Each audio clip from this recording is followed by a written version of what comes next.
busy day. We got some great guests lined up today. I'm very excited for them. Susan Crabtree and Cliff Maloney, Corey DeAngelis, David Gelman. We're going to have some really interesting analysis for you today. I got to tell you, more and more stuff coming out about this operation they had to spy on Trump and Turning Point USA and other conservatives, and it really does sound like something out of a bad movie. This Operation Arctic Frost. The president just put out a Truth Social statement about it a little while ago, saying that they were spying on Charlie Kirk and Turning Point USA. That's what we're dealing with this with the previous administration and the weaponization of government. That is that clown Larry Krasner goes on to call us all Nazis and fascists. And a brave guy stood up and told them, this is why Charlie Kirk was shot. Because you keep lying and calling us all these names. And that's the thing. And, the governor of Pennsylvania, Josh Shapiro, gives this whole speech about toning down the rhetoric and hate. And you know what? Does not mention that it's his side of the aisle doing it. And acts like he's the victim of this because of political violence. The guy that tried to burn down his house was a Free Palestine lefty who did it because Josh Shapiro's Jewish. That guy's on the left, guy who did it. So, and the governor has not called on a local official to resign after saying that we need more political violence, and has not said anything about State Senator Anthony Williams, who criticized Trump's decision to lower the flags half-mast for Charlie Kirk, saying that Charlie Kirk was a racist, which is an absolute lie. Charlie Kirk was not a racist. So we'll talk about all that as the show goes on today. But right off the top, I got to tell you, we got two big events coming up, and I'm really excited for both of them. October 10th is going to be a huge rally we're going to do in North Wildwood on the pier. Jack Chiarelli is going to be there, and I'm going to be speaking, and Matt Rooney and Chairman Mike Donahue was on the show yesterday. He's going to be speaking. You got to sign up because of security, so go to capegop.com, CAPEGOP.com, and sign up. It's Friday, October 10th. It's going to be a blast. You can make a weekend out of it in Cape May if you want. Go to the Grand Hotel. Why not? And then October 13th, which is Monday, we're going to have our event with Jack Carr. Now, the tickets are selling out very quickly for that. Politics and Pints, I don't want you to miss that. Jack's fans are rabid, and they're excited about his new book, Cry Havoc. So once he officially posts a link on his website, those tickets are going to be gone. So if you're thinking about going, get your tickets now. There's a VIP event starting at 6, and then the general event begins at 7:30. It's going to be a lot of fun. All right, so we got to talk about a lot of things today, but you need to do those two things right off the start. All right, sign up, capegop.com for the rally on the 10th, and then Jack Carr on the 13th. We're gonna have a busy October, but it's gonna be a lot of fun, and we're gonna enjoy it. As we're looking at all of the people in the media now having to come to terms with the fact that the alleged suspect in the shooting of Charlie Kirk, my gosh, I know, amazing, actually had political motivations. I know. I'm just as shocked as you are. John Dickerson from CBS forced to admit that after the other night saying the motives were unclear. A number of them are coming out and now having to acknowledge, yeah, the shooter actually did have political motivations. And despite what fake comedian Jimmy Kimmel said, he was not MAGA. Was not MAGA. No, he was not. Not even close. Not even close to being MAGA. And you heard in the CBS News report, the Fed lowered interest rates by 25 basis points. Look, that's not enough. It's not enough. It's not enough to jumpstart the housing market again. It's fine. I mean, it's good. I'm glad they did a cut. First rate cut under Trump's presidency. First rate cut in 9 months. But it's not enough. They should have done more. We have a housing market that is cool because people are waiting to refinance and then sell their home. Or refinance or sell their home, and that's not going to happen with a 25 basis point cut. It needs to be a better rate cut. It needs to be more. The Fed needs to take more action. But I'm convinced this Fed just does not want to see the economy surge under this president. I'm really starting to believe that. How else can you say it? I mean, how else can you say it other than that? There's just no other way to put it. It really isn't. No other way to put it. Yesterday, Senator Chuck Grassley, who turned 92 years old today, 92 years young, talked about this Operation Arctic Frost and how it was that they were spying on conservatives. Andy Biggs from Arizona asked Kash Patel about that today. So Kash Patel went before the House today, and there's a number of exchanges that we have that we'll share with you from today's hearing. But I think the key takeaway is that there's no doubt that the previous administration was completely weaponized against conservatives, against the now president, Donald Trump, and against his people. And that's obvious, and we see that. And we see that with everything that's coming out. The president posted to Truth Social, why was the wonderful turning point under investigation by deranged Jack Smith and the corrupt and incompetent Biden administration? They tried to force Charlie and many other people and movements out of business. They weaponized the Justice Department against sleepy Joe Biden's political opponents, including me. They allowed the daughter of a judge on one of the corrupt trials against me to become the biggest fundraiser for Biden and Kamala, making many millions of dollars for herself, and then refused to recuse himself, but putting a gag order on me, not allowing any talk about their family corruption and unprecedented conflict of interest. Every leading legal analyst and pundit said this trial was wrong and should not have been allowed to go forward, but it did because of a corrupt judge who will hopefully pay a very big price for his illegal actions someday. Why the weaponization? Well, the reason why was because the government of the United States of America was determined to crush the conservative movement. You remember when Joe Biden gave that hellscape speech in Philadelphia very early on in his term, and he talked about MAGA Republicans being the threat and how much we are all a threat to America? You remember all that, right? That was the beginning of all of this. It'd been going on before that, but that was the beginning of really then going after anyone that the previous administration deemed to be MAGA and going after those people and spying on those people, and that's what they did. So here is the, let's cue up cut 14. This is the disgrace of a district attorney, Larry Krasner, a Democrat, who says this yesterday, gets interrupted by a brave man at a town hall meeting. Good. No doubt about it. But I think that it's really important to note that the governor of Pennsylvania, despite giving this big speech yesterday, has not called on the DA to apologize, just like he's not called on other local officials to apologize either. I am sick and tired of being called a fascist, being told that I don't believe in women's equality, being told that I don't believe in fair elections. I'm tired of it. You're tired of it too. And they don't stop. They don't stop. They keep going. He said Republicans don't believe in racial or gender equality. They're full of hate. He had a lot of things to say. This pathetic excuse for a district attorney. And as we continue to talk about both sides turning down the rhetoric, don't sit here and tell me it's both sides when you got the elected Democrat district attorney of Philadelphia calling us fascists and Nazis.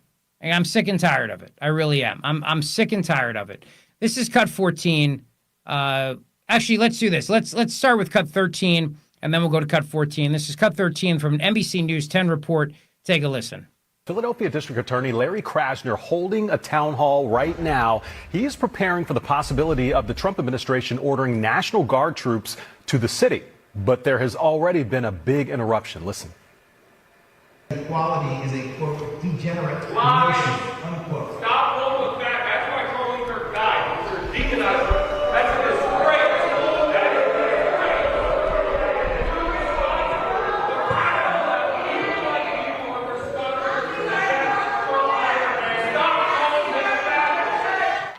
And there you see right there, a man in the crowd spoke out after Krasner called President Trump a fascist. He claimed the district attorney's rhetoric toward the president is dangerous, referencing Charlie Kirk's assassination last week. Krasner responding to that claim at the town hall, saying the man was trying to get the town hall off topic. Off topic? The topic was you calling us Nazis and fascists. That was the topic. And of course, Larry Krasner is surrounded by his security team, so he's not worried. He's got his security people around him. All these conservatives out there that don't have armed security guards around them, paid for by the taxpayers, who get called fascists and Nazis and over again. Here's more of Krasner, cut 14. Is the question, will the Pennsylvania legislature and its MAGA members be stupid? Because the answer is yeah.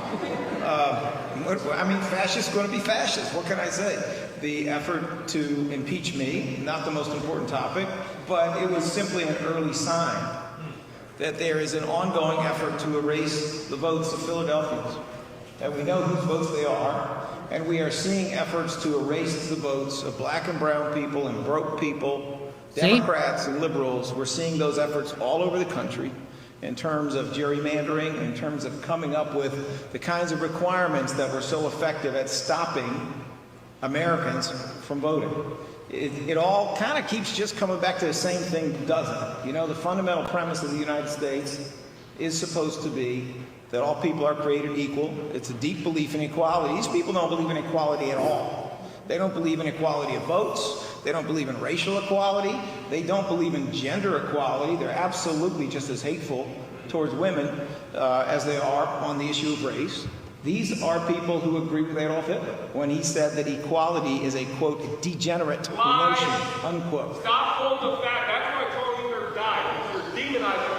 That's a disgrace. That is See? Let's stop it right there. Let's stop it. These are people that don't believe in gender equality. These are people that want to stop black and brown people from voting. He's talking about us.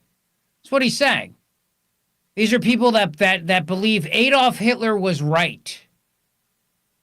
I mean, this is the elected district, the guy who's supposed to be the top law enforcement official in Philadelphia.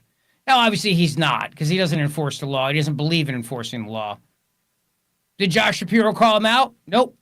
Nope, did not say a word. Did Josh Shapiro demand that Larry Krasner apologize? No. In a self-serving, grandstanding way, Josh Shapiro gave a speech talking about hate as he starts to run for president in 2028, and acts like it's both sides, and acts like he's the victim of political violence because he's a Democrat. Look, what happened to Josh Shapiro was awful, was horrific. They tried to burn his house down, but they did it because he's Jewish. They didn't do it because he's a Democrat. They didn't do it because he's a liberal. They didn't do it because of his political beliefs. They did it because he's Jewish. The guy who did it is a crazy free Palestine lefty. And I agree with what Scott Jennings said on CNN last night. You know, it would have been good if the governor of Pennsylvania, when he was giving this speech, would have said that. It would have been really good if the governor of Pennsylvania, while he was giving that speech last night or yesterday, had actually come out and pointed that out. You know what? The guy who did that to me was a radical. But Shapiro wants to act as if he's a victim of both sides' political violence, and most people won't know the motivations of the guy who did this to the governor. They'll just assume, well, you see, it happens to Democrats and Republicans. It happened to a Jewish Democrat by a radical lefty lunatic who believes in this whole Free Palestine movement. It was not some conservative MAGA person that did it. Let's understand the distinction. It's a very important distinction to make. And that is the big story of the hour, brought to you by Dr. Mike Veneria. Why go to the closest dentist or a chain dental office when you can go to the best? That's Dr. Mike, the man himself. Just go to veneriadental.com, VANARIA, veneriadental.com. Here's Scott Jennings, cut 16. He's got a point. Well, I think his point would be strengthened if he were honest today about who burned his house down. You know, it was a Free Palestine leftist who came and burned down the governor's mansion.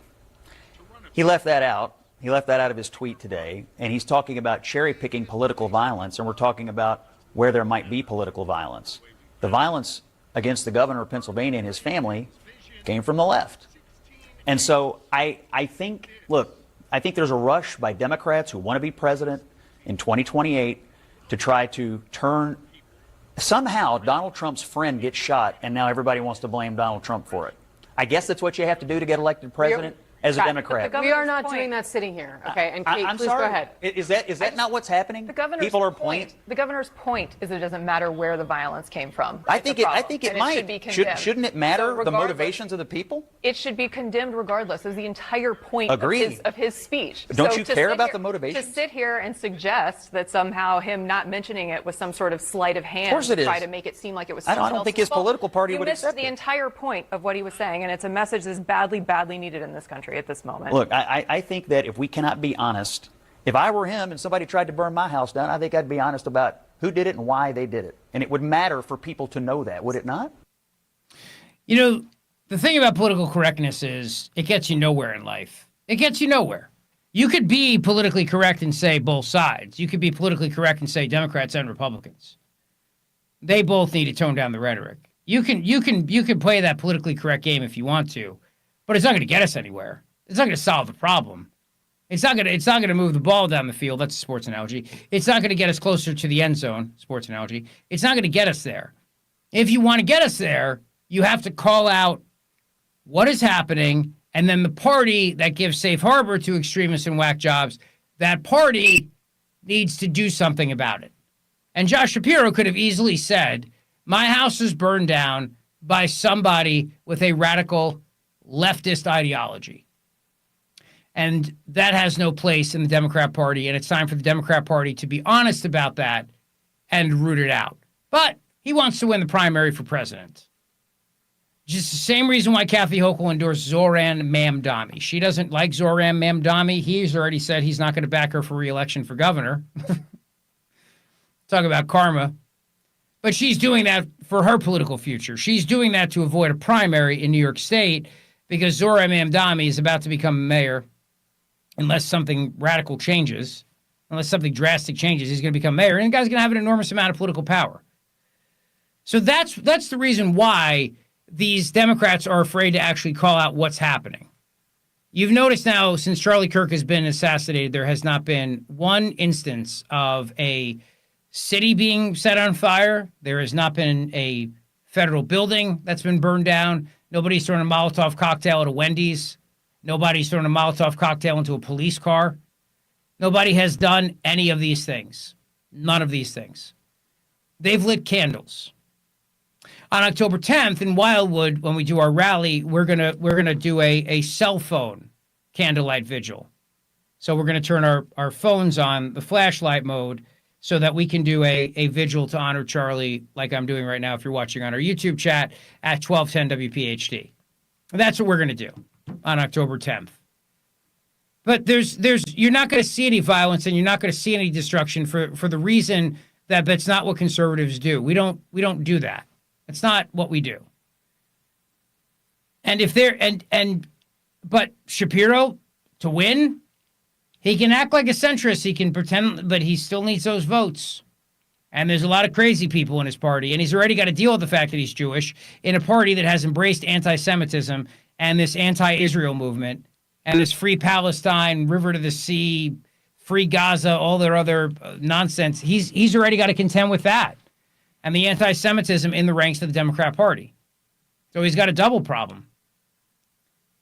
But if you want to make America a better place for our kids, you got to call out what's happening, and you got to say, hey, listen, there's a problem, and the political party that's giving safe harbor to these people is the Democrat Party.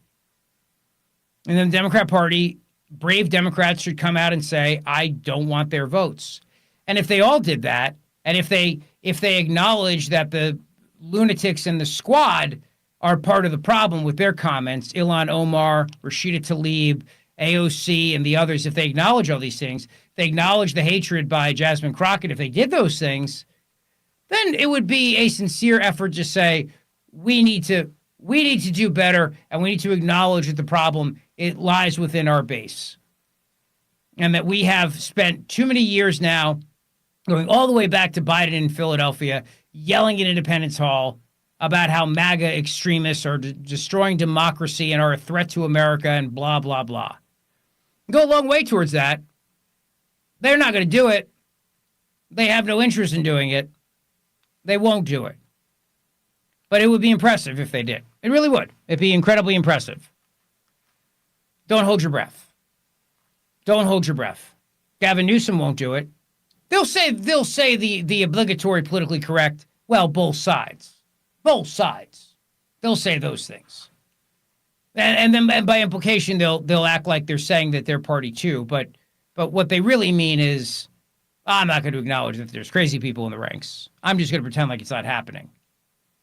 How come all these domestic violent extremists that we heard about for years and years, all these white MAGA nationalists, How come when Charlie Kirk was assassinated, they didn't rise up and take up arms and start killing the libs and like we were told for years, ever since the high holy day of the left, January the 6th, that at any minute now, these white nationalist Christian MAGA extremists with all their guns and all their fishing poles were going to rise on up and have a violent overthrow of America.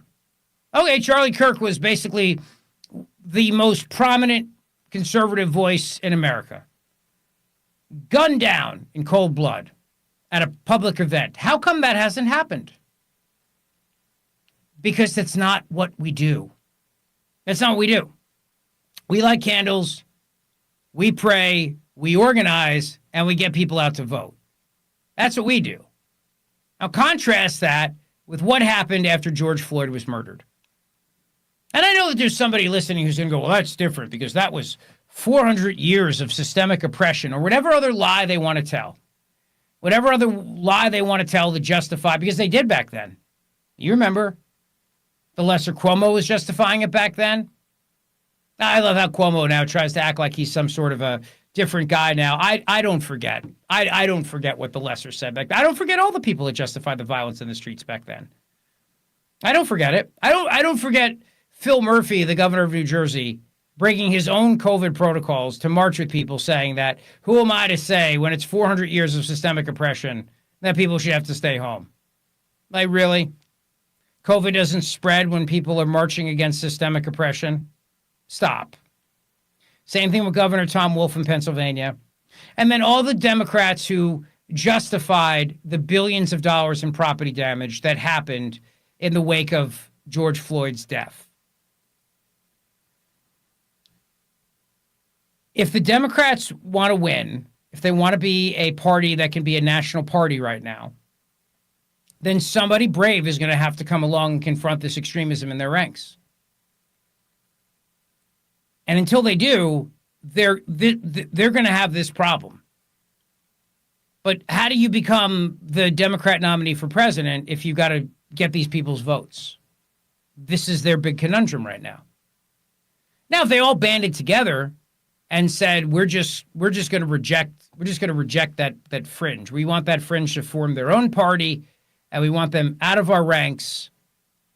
The problem is, as long as there's one or two Democrats seeking national office that will cater to those voters, and you've got the South Carolina primary and the New Hampshire primary and these other primaries happening, then that's all a moot point, because then they will be catering to those people's votes.